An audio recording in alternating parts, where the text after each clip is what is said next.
Welcome back, America. Listen, everybody's got a dream, but sometimes we need a little help identifying it. And you want to test it, make sure it doesn't turn into a nightmare. So with us right now is best-selling author and leadership expert, my friend John Maxwell, whose latest book is Put Your Dream to the Test, 10 questions to help you see it and seize it. Good stuff, of course. Everyone calling in tonight's getting a free copy of this. It's good material. You do not want to miss it. I don't bring people on here that are just doing book tours and that kind of junk. We only bring the best of the best on here. Most of the time, we don't even have a guest, unless we've got somebody that's primo like this. John, hey. Welcome back, brother. It's good to have you.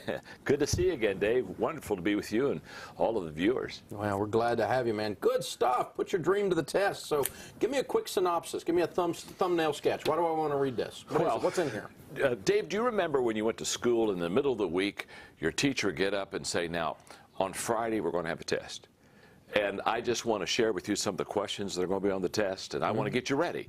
If you'll read these pages, and if you'll know these answers to these questions, you're going to do real good on the test. And comes Friday, sure enough, the questions she talked about, the pages you needed to read, they're all out in front of you. What that teacher was really trying to do was set you up for success.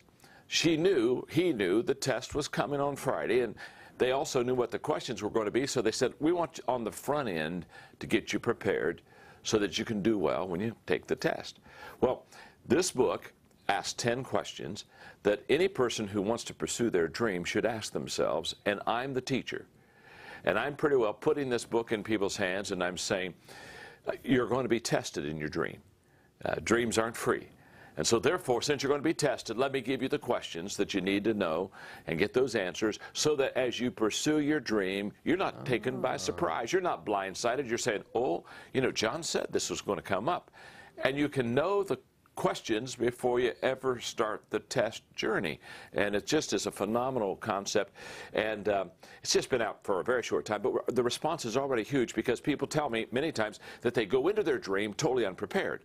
That, I've got a dream and I'm not sure how it's going to evolve, and I'm not sure exactly even what it is, but I sure have this dream. And it's really kind of like a crapshoot.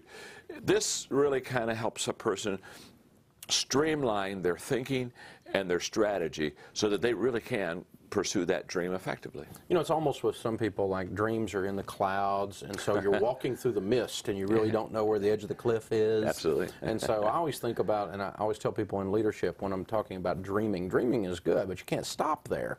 You've got to, you got to move on to the other stuff. I've got a 23-year-old daughter, and if she were to come home dating a young man, say he's a dreamer, I'm going, oh crap, they're going to be living in my basement.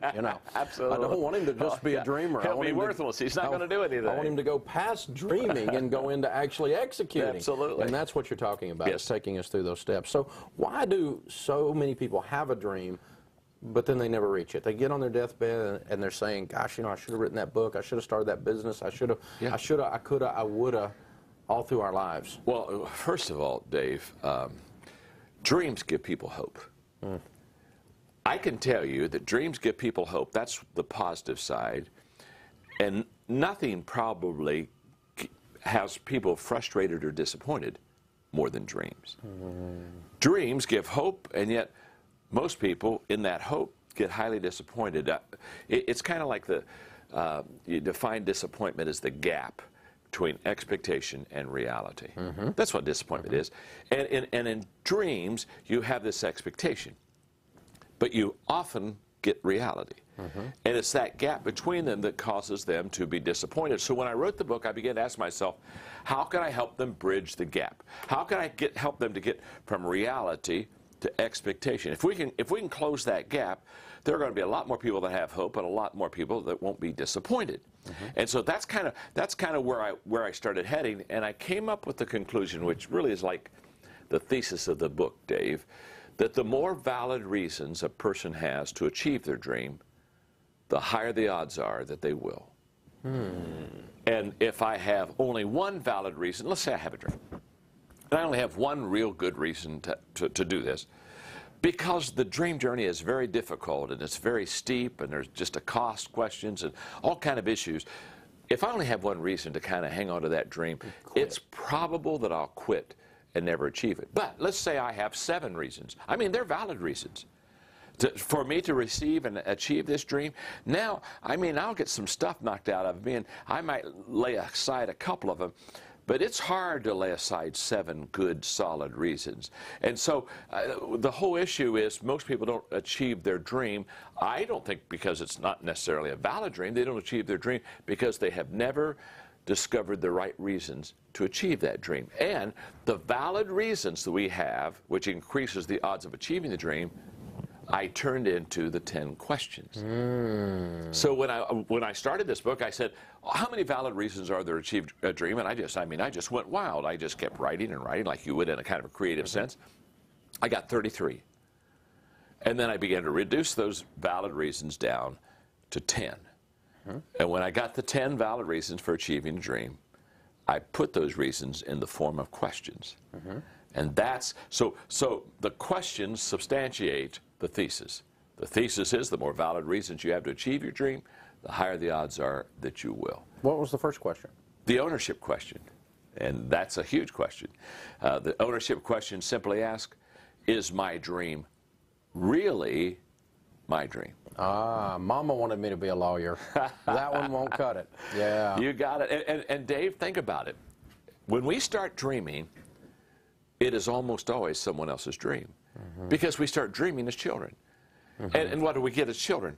Mom and Dad coming down saying, hey, I think you could do this really well. I'd like for you to become this. So our dreams in the beginning are borrowed.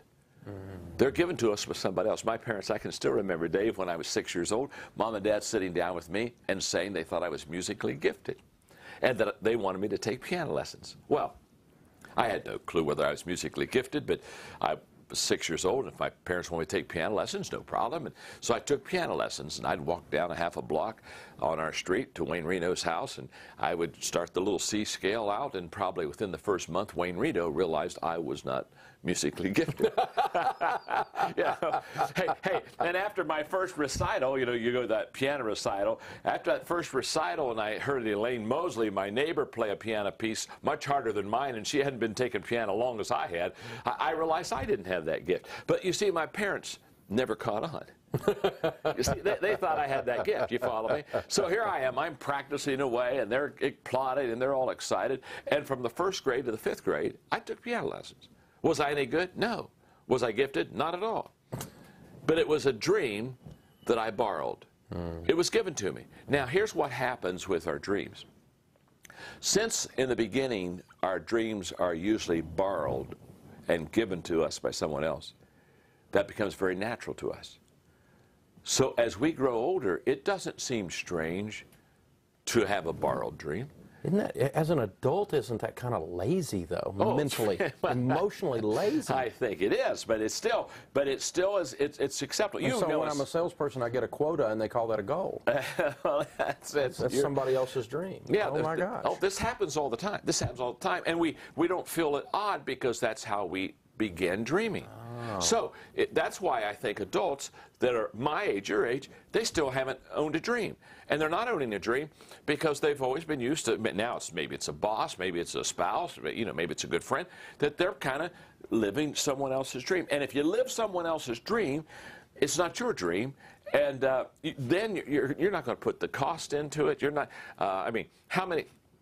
if you rent a car, nobody rents a car and goes out and washes and waxes it. I mean, they don't rent a car and say, oh, man, I got to buff this baby, you know what I'm saying, and take it back to the rental place. If you save for 10 years and go pay cash for one, you will do that every Sunday. You'll do that every Sunday. Oh, my gosh. But if you borrow one, you got one rented, you just don't put time, effort, and energy in a rented dream. So the problem with the ownership question is if I don't own my dream, I'm never going to put in it what I need to put in it. I'm just going to try to get by with it.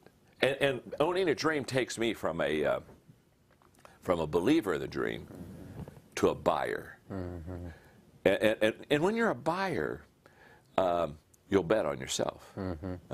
When you're a buyer, you'll eliminate excuses. When it's truly your dream, You won't wait on somebody else to bet on you or to put a stake in the game. You'll be the first one to put a stake in a game. You know, in your business, Dave, you can tell the person between a person that owns the dream of financially getting out of debt and all that stuff versus the person who would like to get financially out of debt. Well, we look for them on the team, too. We want people that own the dream on the team. We don't want somebody coming in looking for a job. Absolutely. Just collecting a check and seeing how little they can get by with. Talk about why, and this is a common thread through most great writers. I see it over and over again. I've read these all my life. This always comes up. Why do your dreams need to benefit other people? Let me put it this way. If I have a dream and no one is benefiting from it, it's a very small dream. It's impossible. It's impossible to, first of all, have a big dream with nobody on the team. In fact, what I often say is if you have a big dream and a bad team, you have a nightmare. It's just not a good thing. And so big dreams absolutely count on good people to come around them. One, in my book, The Laws of Teamwork, that I wrote a few years ago, was the law of significance, which says one is too small of a number to achieve greatness. I mean, if I told you, Dave, that, you know, when I'm done with the show today, I'm going to go over to Nepal, have a few days, got my sneakers, thought I'd climb Mount Everest, you know, probably be down by Friday, Saturday, get back home for the first part of next week. You'd look at me and say, John, you're an idiot. You're just an idiot. Well, you look at that. You think that sometimes anyway. No. We're friends. You'd say, John, you're an absolute idiot. You can't just go over there and put on your sneakers and go to the top of Mount Everest. Nobody's ever gone to the top of Mount Everest by themselves. If you're going to get to the top of Mount Everest, you have to have a team. I mean, you just don't do it by yourself. Well, in the area of a dream, anything that is going to be substantial and anything that's going to be significant, you have to have a team around you. And the better the dream, in fact, when people share about their dream, they say, oh, I have this dream. The first question I ask when they're done telling me their dream is, what kind of a team do you have around you? Because if you have a 10 dream and a 2 team, you're not going to get a 10 dream. No. You know what you're going to get? You're going to get a 2 dream. The dream goes to the level of the team. And the team doesn't go to the level of the dream. Because a lot of times we think, well, let the dream inspire. And so we have this incredible dream out here. And this is just a dream for you. And, you know, how many times have I done this? I bet you've done it. Well, I've got this great vision, and here's what we're going to do. And you think everybody else is just going to rise to the...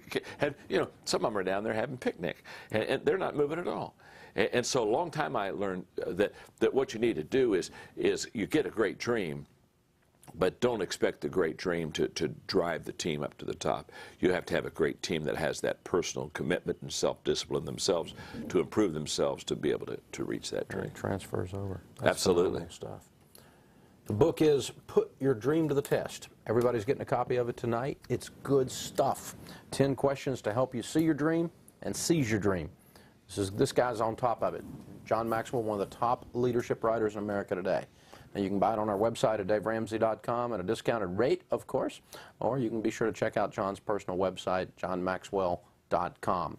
He does a lot of leadership speaking around America, one of the top teachers on the subject, and this is his latest and greatest work. Good stuff. John, thank you for being with us, brother. Thanks, Dave. It's always good to be with you. Great Blessings, to have you. Man. Always goes too fast. Yeah, it does. We'll be right back with your calls and your emails. Stay with us. You're watching The Dave Ramsey Show on the Fox Business Network.